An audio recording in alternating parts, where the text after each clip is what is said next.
নমস্কার বন্ধুরা, dance Q classical চ্যানেলে তোমাদের সবাইকে স্বাগত। অন্যান্য দিনের মতন আজকে আমি আবার একটা ভিডিও নিয়ে এসেছি, টিউটোরিয়ালের উপরেই এনেছি। তবে এই ভিডিওটা একটু অন্যরকম, কারণ এটা অনেকেই এটা নিয়ে আমার সঙ্গে আলোচনা করেছে এবং জানতেও চেয়েছে যে এটা কিভাবে করা যায় আর কি। নর্মালি কি হয়, একটা PP1 বা PP2 এর বাচ্চারা যে আসে আমাদের কাছে নাচ শিখতে, তো আমরা তখন ধরে নিই যে সে একদমই নতুন, তার কাছে নাচ জিনিসটা মানে শুধু সে গান শুনেছে, শুনে হাত পা নেড়েছে, সেটাই তার কাছে নাচ। ক্লাসিক্যালে কি ব্যাপার, কি বৃত্তান্ত, সেটা তাদের জানা নেই। এবং আমার ধারণা অনুযায়ী যদি 5-6 বছরের বাচ্চা হয়, তাহলে তার ক্ষেত্রে ক্লাসিক্যাল জিনিসটা বোঝাটা অনেকটাই টাফ। তাও 10-12 বছরের বাচ্চারা একটু হলেও বুঝতে পারে। কিন্তু আমি যেটা মনে করি আর কি, আমি নিজে এই লাইনে 43 বছর ধরে আছি বলে আমার বলতে পারো তোমরা যে এটা একটা এক্সপেরিমেন্টের মতো আমি করে ফেলেছি, যে বাচ্চারা PP1 এর বা PP2 এর বাচ্চাদের জন্য পরীক্ষা দেওয়ানোর জন্য ওদেরকে ফার্স্ট যদি ত্রিতাল ধরানো হয়, সেই ত্রিতালটা ওদের ক্ষেত্রে একটু টাফ হয়ে যায় আমার মনে হয়। এটা কারণ হচ্ছে ত্রিতাল 16 মাত্রা, সেই 16টা মাত্রাকে মনে রেখে হাতে করাটা একটু টাফ হয়ে যায় প্রথম ধরানোটা ওদের জন্য। তো সেই ক্ষেত্রে আমি মনে করি যে যদি কাহারবা দিয়ে ধরানো হয় বাচ্চাগুলোকে, কাহারবার ছন্দটাও ভীষণ ইজি, তালটাও খুব ছোটর উপরে তাল, তো কাহারবার উপরে যদি আমরা ওদেরকে ধরাই ছন্দটা দিয়ে, তাহলে ওরা কিন্তু মজা করে ক্লাসিক্যালটাকে শুরু করতে পারবে। ওদের ক্ষেত্রে সেটা একটা কঠিন জার্নি হবে না, শুরুটা হবে না আর কি, বিগিনার তো নতুন। সেই জন্য আমি এটা শুরু করেছি যে PP1 PP2 তে। কিন্তু চণ্ডীগড়, যেহেতু আমি চণ্ডীগড় সেন্টারের থেকে পরীক্ষা দেবো, আমি জানি আর কি, চণ্ডীগড়ের সিলেবাসে PP1 PP2 তে কিন্তু ত্রিতালের বোল টুকরা হেনা তেনা থাকে এগুলো। তো আমি বলছি না যে একবারেই তাদের ধরাবে না, ধরাবে তোমরা যারা টিচার আছো তারা, কিন্তু আমার মত অনুযায়ী বা আমার মনে হয় এটা আর কি, যে প্রথম তাদের জন্য যদি আগে সহজটা দেওয়া হয়, তাহলে তাদের হজম করতে সুবিধা হবে আর কি। তো সেটাই আমি ভাবি যে সহজ পাচ্ছেও খাবার খেলে হজমটা তাড়াতাড়ি হয়, তারপরে পেটের পাচনতন্ত্রটা ঠিক হলে ভালো ভালো খাবারগুলো হয়ে হজম করতে সুবিধা হয় বড় হয় আর কি। তো সেই জিনিসটাই আমি এখানেও বলছি, যে তোমরা যদি ওদেরকে ছোট মানে ছোট ছোট টুকরা, ছোট ছোট তোড়া, হ্যাঁ ছোট সেলামিটা ছোট করে, ঠাটটা ওরকম সুন্দর হস্তকের মাধ্যম দিয়ে, হস্তক সঞ্চালনটা তো কাঁথাকে খুব মেজর শেখাটা দরকার, প্রচন্ড দরকার। মানে হাতের সঞ্চালন ঠিক না হলে কিন্তু কত্থকের স্টাইলটা ঠিক আসে না। তো হস্ত সঞ্চালনটা আমার মনে হয় যে ওদেরকে ছোট্ট থেকেই স্টাইল এবং হস্ত সঞ্চালনটাকে আগে শেখানো দরকার। তো আমি সেটা ভেবেছিলাম, যে ভেবে শুরু করেছিলাম যে যদি হস্তক, গ্রীবা ভেদের কিছু কিছু, দৃষ্টি ভেদের কিছু কিছু, শিরোভেদের কিছু কিছু দিয়ে কাহারবার একটা ঠাট তৈরি করা যায়, তাহলে সেই ক্ষেত্রে কিন্তু সবকিছুই ওরা স্টার্ট করতে পারছে ক্লাসিক্যালের মাধ্যমে, মানে ক্লাসিক্যাল জিনিসটাকে সবকিছুর মাধ্যম দিয়ে স্টার্ট করতে পারছে এবং অল্প অল্প জেনেও নিচ্ছে, যাতে পরে গিয়ে হুট করে শিরোভেদে, অধমুখ, নিমিলিত দৃষ্টি, এগুলো গ্রীবাভেদে হেনা তেনা তিরস্চিনা, এটা হট করে তাদের একটা আসবে না, আস্তে আস্তে আস্তে আস্তে ধাতস্থ হয়ে যাবে।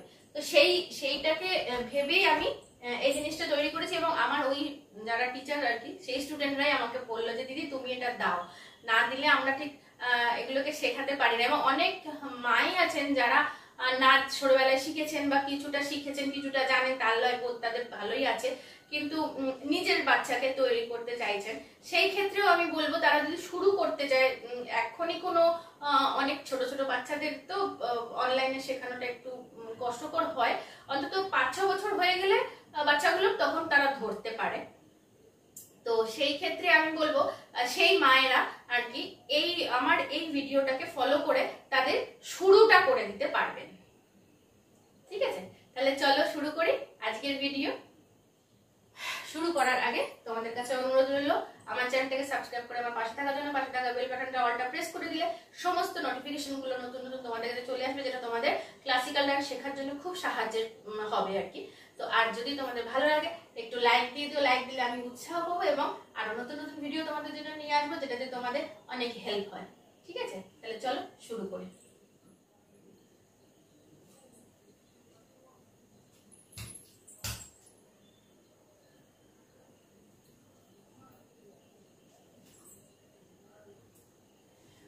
তো কাহারবার বোলটা তো আমার করা আছে অলরেডি, তোমরা সেটা একটু দেখে নেবে। কাহারবার বোলটার সঙ্গে আমরা যদি হাস্তাকটা করি, আমি এখনই হাস্তাকগুলোর নাম বলছি না, আমার আরেকটা ভিডিওতে আমি হাস্তাকের নাম সমেত আমি হাস্তাকগুলো শিখিয়ে দেবো, কিন্তু এখন আমি যেটা শেখাচ্ছি সেটা হচ্ছে কাহারবার ঠাটটা, যে ঠাটটা তোমরা বিগিনারদের জন্য কিভাবে শুরু করবে এবং শেখাবে। কাহারবার পা তো আমাদের জানা আছে, 1 2 3 4, দেন যেখানে 4 হচ্ছে সেখান থেকে 5 5 6 7 8, এইটা নর্মাল পা, এটা খুব ইজি পা, এটাই চলবে। তো এই পাটাকে তোমরা আমার মনে হয় যেটা আগে ওদেরকে এই ফুটওয়ার্কটাকে করিয়ে নেবে, ফুটওয়ার্কটাকে করিয়ে বসিয়ে নিলে তাহলে পা পার মতন চলবে, হ্যাবিচুয়েট হয়ে যাবে তারা পাটাকে চালাতে, পদ সঞ্চালন করতে সচল হয়ে যাবে, এবং সেই তারপরের থেকে তোমরা হাস্তাকটাকে চালু করবে। এবার হাস্তাকের সঙ্গে পাটা তখন তারা আর কঠিন ভাববে না। মানে আমার কথা হচ্ছে বাচ্চা তো, সেই ক্ষেত্রে স্টেপ বাই স্টেপ এগোলে তাদের নিতে সুবিধা হবে। তারা যেন ক্লাসিক্যালটাকে প্রথম থেকে একটা গুরুগম্ভীর, আমার যেটা উদ্দেশ্য, যে উদ্দেশ্যে আমি ইউটিউবে বলি বারবার যে খুব সহজে মনের আনন্দে নাচ শেখো, ক্লাসিক্যালটা এমনি খুব গুরুগম্ভীর ব্যাপার, এবং অনেকের ধারণাও যে ক্লাসিক্যাল শিখতে গেলে বেশ কঠিন ব্যাপার হয়ে যায়। কঠিন ব্যাপার তো অবশ্যই কঠিন ব্যাপার বলেই তো এত সুন্দর দেখতে লাগে ক্লাসিক্যালটা, এটা আর যত উঁচুতে ওঠা হয় তত বেশি কঠিন ভাবটা আসে, এবং ঠিক মতন বেসটা তৈরি হয়ে যদি আমরা যাই উঁচুতে উঠি তখন কিন্তু ভিতটা ঠিক তৈরি হয়, নড়বড়ে ভিত হয় না। এবং সেই জন্যই আমি বলি ভিতটা একটু সহজ করে দাও ওদের কাছে, সহজ করে দিলে ওরা ভয় পাবে না, বা এই এত অঙ্কের মাত্রার একটা বল এত ভাবে মনে রাখতে হবে ওটা তাদের আর তখন মনে হবে না, সাবলীল ভাবে তারা নাচটাকে সুন্দরভাবে ক্লাসিক্যাল নাচটাকে সুন্দরভাবে নেবে। সেই ক্ষেত্রে আমি বলছি কাহারবা তালটাকে আগে ওদের পায়ে ভালো করে বসিয়ে দেবে, তারপর যেটা সেটা হচ্ছে হস্ত সঞ্চালনের মাধ্যম দিয়ে কাহারবার ঠাটটাকে পা সমেত করাবে। ঠিক আছে, প্রথম যেটা করাবে তোমরা, আমার এটা কিন্তু ডান হাত, তো সেই ক্ষেত্রে আমি বলছি ধা গে তে তে, হাফ পর্যন্ত গেল। এইবার এখান থেকে বাঁ পাটাকে মেরে হাতটাকে গুটাচ্ছি, না ও ভি না। এই যে আমি করলাম সমস্তটাই আমাদের ক্লাসিক্যাল টিচারদের কিন্তু এটা একটা না খুব বড় দায়িত্ব, কারণ এখন যেটা আমি দেখছি ক্লাসিক্যালের দিকটা একটু মানে পিছিয়ে পড়েছে আর কি। সেই ক্ষেত্রে আমি নিজে ক্লাসিক্যালের লোক হই এবং আমার যারা স্টুডেন্ট আমি তাদেরও বলি যে এটা কিন্তু আমাদের ক্লাসিক্যালের লোকেদের একটা দায়িত্ব ভার, যে আবার যেন ভালো মতন ক্লাসিক্যালটা পৌঁছে দিতে পারি সবার কাছে, ক্লাসিক্যাল ডান্সটাকে সুন্দরভাবে পৌঁছে দিতে পারি। এবং সেইটাকে পৌঁছে দেওয়ার জন্য ক্লাসিক্যালের যে ভিত, ক্লাসিক্যালের যে কত্থক ডান্সের যে হাত পা গুলো স্টাইল গুলো সেগুলোকে আগে শেখার দরকার। তো এই হাতটা যখন আমরা রাখবো তখন প্লেন পতাকা, পতাকা হাতটাকে পেটের এই অংশের কাছে রাখছি, ঠেকিয়ে দেব না, পেটের থেকে একটু দূরে রাখবো, একটা উপর নিচ হবে না, ভেঙে যাবে না। এগুলো সবটা তোমরা সুন্দরভাবে বাচ্চাদেরকে শেখাবে যেন পরবর্তীকালে দেখতে সুন্দর হয় ক্লাসিক্যাল, যে হ্যাঁ এইটাই ঠিক।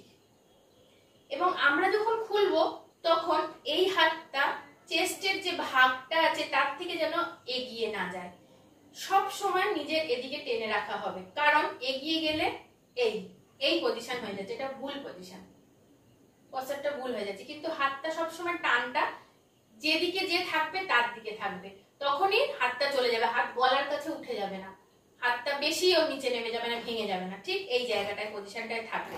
তাহলে কি করব, ধা গে তে তে, এই যে হাতের সাথে আমরা চোখ দিলাম, মাথা দিলাম, আবার হাতের সঙ্গেই চোখ মাথাকে নিয়ে চলে আসলাম, তাহলে এই যে সাইড সাইড ঘাড় হচ্ছে এই শিরোভেদের মধ্যে এই শিরোভেদটা আছে, এই শিরোভেদ তো আমরা বলতেই পারি, শিখিয়ে দিতে পারি এর সঙ্গে।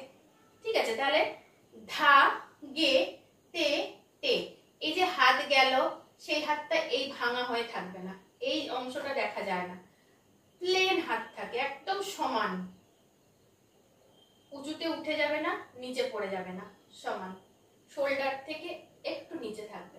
আবার গুটি আনার সময় চোখ দিয়ে না করি না। আবার লেফটে করব, ধা গে তে তে না কো ধি না। এটা ফার্স্ট হলো। তারপরে যেটা হাত হবে, হস্তক হবে একদম আমি যেটা বললাম সামনের থেকে, হাত একটা বলবে হাত দিয়ে যেন লাইন টানা হচ্ছে, একটা সমান লাইন, একটা সমান, বেঁকে টেনে যাবে না। আবার যখন নামাবো তখন সমান ভাবেই হাতটা যেরকম যে পথে গেছে সেই পথে নেমে এসে ওর পজিশনে উৎপত্তি স্থল, এটাকে আমরা উৎপত্তি স্থল বলি, কারণ এখান থেকে আমাদের সবকিছু থেকে শুরু হচ্ছে আবার এখানে এসে শেষ হচ্ছে, এইটাকে বলা হয় উৎপত্তি স্থল। তো উৎপত্তি স্থল মানে হচ্ছে হাতের এই জায়গাটা থেকেই আমাদের সব রকমের কথাকের হাত শুরু হচ্ছে, সব রকমের, এবং এসে লাস্টে এইখানেই শেষ হচ্ছে, এইটাই হচ্ছে মেন হাত আর কি। তো সেই জন্য এটাকে উৎপত্তি স্থল বলা হয় কাথাকে। তো আমি এতক্ষণের মধ্যে যেটা দেখালাম যে এই যে জিনিসটা যাচ্ছে ফার্স্ট স্টেপটা আর কি, সেই স্টেপটার পরেই হবে হাত সোজা উঠছে, সোজা উঠে সোজা ভাবেই নামবে, নেমে আবার উৎপত্তি স্থলে চলে আসবে। এবং যখন আমরা হাতটাকে ওঠাচ্ছি তখন কিন্তু পতাকা হাতটা থাকছে, পতাকা হাতের যে তালুর দিকটা সেটা নিজেদের দিকে থাকছে, থেকে নিজেদের দিক পর্যন্ত পুরো হাতটাকে মেলে ওপর দিকে উঠিয়ে দিতে বলবে। এবং যখন ওপরে উঠে যাবে, ওপর থেকে যখন ঘুরছে তখন তালু সামনের দিকে হয়ে যাচ্ছে, হয়ে নেমে এসে আবার উৎপত্তি স্থলে চলে আসছে। তো এটা হলো সেকেন্ড হস্তকটা। তো সেকেন্ড হস্তকের সঙ্গেও কিন্তু ওই পা কাহারবার পায়ে চলবে, কাহারবার পায়ে ফার্স্ট হস্তক যেটা করলাম তারপরে সেকেন্ড হস্তকেও কিন্তু একই চলবে। ওই জন্যই আমি বারবার বলছি যে তাদেরকে আগে কাহারবার পাটাকে ভালো করে বসিয়ে দেবে, কারণ যখন আমরা রাইট হ্যান্ড করব তখন নাটা লেফটে আসছে, নাটা তাদের ধরতে মানে একসঙ্গে কানেক্ট করতে একটু অসুবিধা হয়ে যাবে, সেজন্য পা ঠিক মতন হ্যাবিচুয়েট হয়ে গেলে তাদের আর কোনো হস্তকে অসুবিধা হবে না।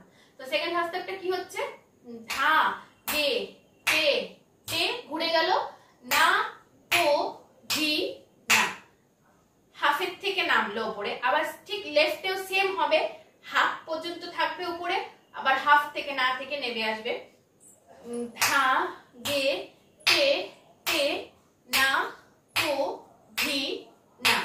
এই জিনিসটাই আমি বলছি, যখন লেফট তুলছি তখন ধাটা কিন্তু ডাই পাই হচ্ছে, তো ডান পাটা যখন আমরা বাচ্চাগুলো করবে তখন ডানের সঙ্গে হাতকে পাকে কন্ডাক্ট করতে তাদের অসুবিধা হয়ে যাবে, যে এই যে ডান মারছি বা উঠছে, এই জন্যই আমি পাটাকে প্র্যাকটিস করি আগে নিতে বলছি, তারপর হস্তকটাকে দিতে বলছি। তাহলে এটা গেল 2 নম্বর হস্তক। এইবার 3 নম্বর হস্তক যেটা হবে সেটাকে, এটা নিম্ন হস্তক বলে, আমি বললাম সেজন্য যে এখন বলছি না হস্তকের নামগুলো, আমি অন্য একটা ভিডিওতে হস্তকের নাম সমেত হস্তকগুলো বলে দেবো। এবারে যেটা হবে সেটা নিচে দিয়ে ঠিক উৎপত্তি স্থল থেকেই খুলে যাচ্ছে, হাতটা উৎপত্তি স্থল থেকেই উল্টে যাচ্ছে, উল্টে গিয়ে এই যে নিচে নেমে যাচ্ছে, তখনও কিন্তু খুলে যাওয়ার সময় কিন্তু হাতের আঙুল ছড়কে যাচ্ছে না, পতাকা তো পতাকাই থাকছে, উৎপত্তি স্থল থেকেই হাত এই যে নিচের দিকে নেমে গেল, এবার এইখানে যে তালুটা ওই দিকে হয়ে রইলো সেখান থেকে ঘুরে যাচ্ছে, তালুটাকে ঘুরিয়ে নিয়ে আবার উৎপত্তি স্থলে নিয়ে চলে আসছি। তাহলে পাটাও সেটা হবে হাফের থেকে সেখান থেকেই উঠবে। দেখো 3 নম্বর হস্তক কি করছি, 1 2 3 4, ধা গে তে তে, এবার না লেফটে, না তো ধি না। আবার কিন্তু লেফট হস্তক হচ্ছে ডান পা দিয়ে শুরু হচ্ছে, সেইটা ভালো করে ধরাবে তোমরা ও বাচ্চাগুলোকে, ধা গে তে তে, এবার না তো ধি না, হয়ে গেল 3 নাম্বার। 4 নম্বরে যেটা হচ্ছে ঊর্ধ্ব হস্তক ছিল যেটা করেছিলাম, এবার সাইড করব ঊর্ধ্ব হস্তকেরই, সেটা হচ্ছে এই সাইড কর্নার, সরি কর্নার যাচ্ছে, দিয়ে আবার কর্নারে ওখান থেকেই হাতটা উল্টে যাচ্ছে, গিয়ে এসে এই সোজা নেমে যায়। পতাকা হাতের আঙ্গুল যেন সব সময় সোজা থাকে, কোনো সময় যেন এরকম খুলে না যায়, সেটা সব সময় তোমরা স্টুডেন্টদের দিকে ধ্যান দেবে। এটা যে যখন শেখাবে সবটা, আমি যার জন্য বলি যে আমাদের নাচে কিন্তু মাথা থেকে আইব্রো, চোখ, ঠোঁট, ঘাড় সবটা আমাদের অঙ্গ প্রত্যঙ্গ কাজে লাগে। তো সেই পারফেকশনটা সবেতেই যেন স্টুডেন্টদের আসে, সেটা আমাদের টিচারদের কিন্তু লক্ষ্য রাখার বিষয় একটা।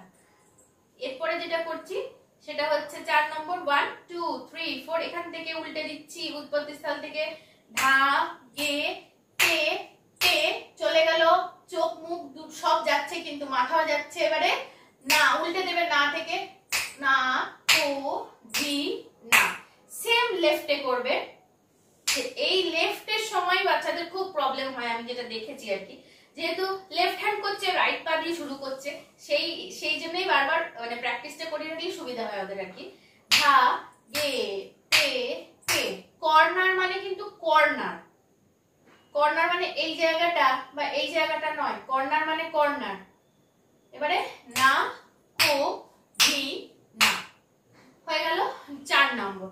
এবার 5 নম্বর যেটা করব সেটা দু হাত, উৎপত্তি স্থল থেকে দু হাত খুলে যাচ্ছে, উৎপত্তি স্থল থেকে পতাকা হাতে দু হাত খুলে যাচ্ছে, দিয়ে নিচে দিয়ে ঘুরিয়ে, এখান দিয়ে ঘুরিয়ে নিয়ে এসে আবার উৎপত্তি স্থলের হাতটাকে রাখছি।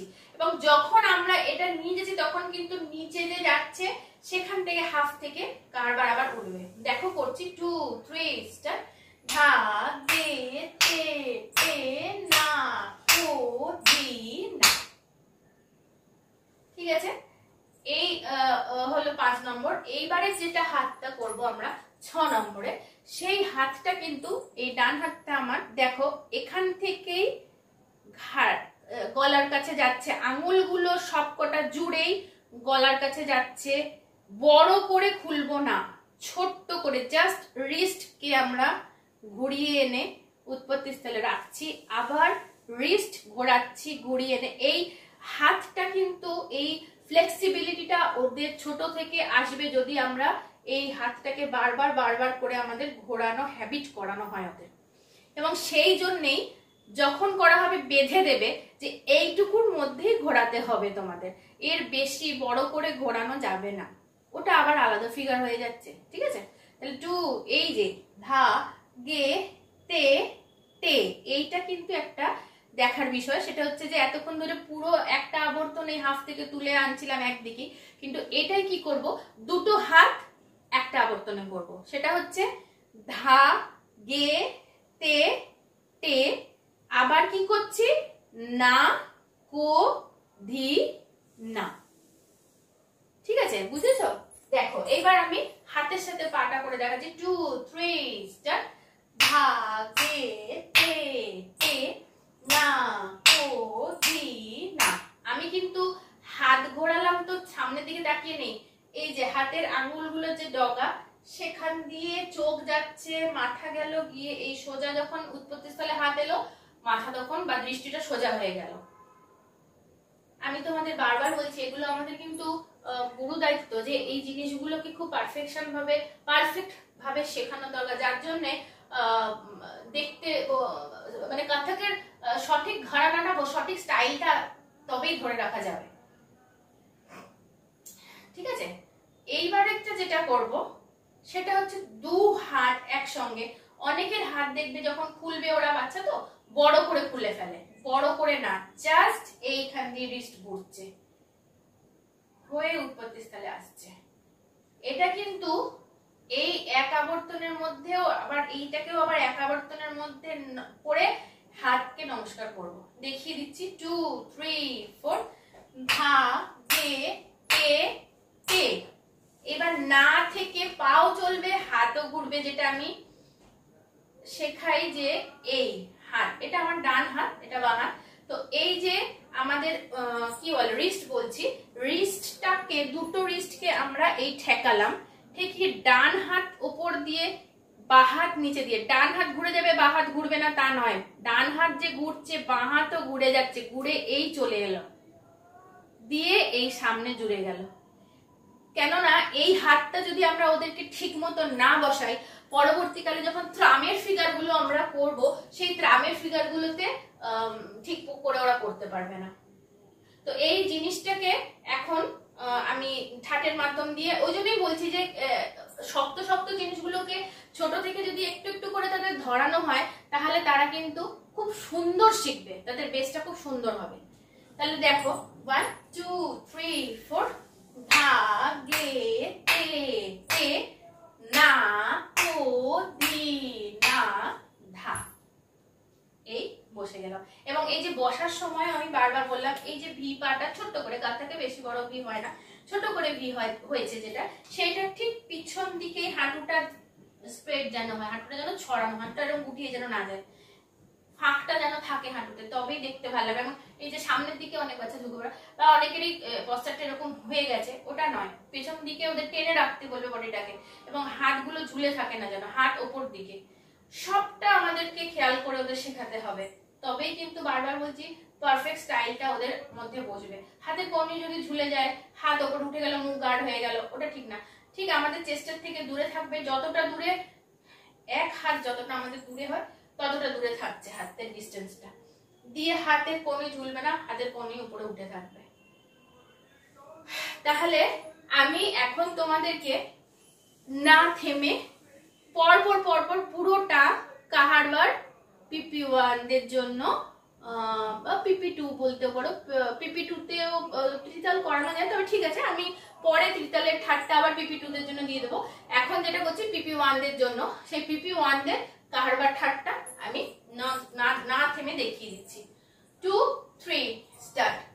ধা গে তে তে না তো দি না ধা গে তে তে না তো দি ধা গে তে তে না তো দি না ধা গে তে তে না তো দি না ধা গে তে তে না তো দি না ধা গে তে তে না তো দি না ধা গে তে তে না তো দি না ধা গে তে তে না তো দি না ধা গে তে তে না তো দি না ধা গে তে তে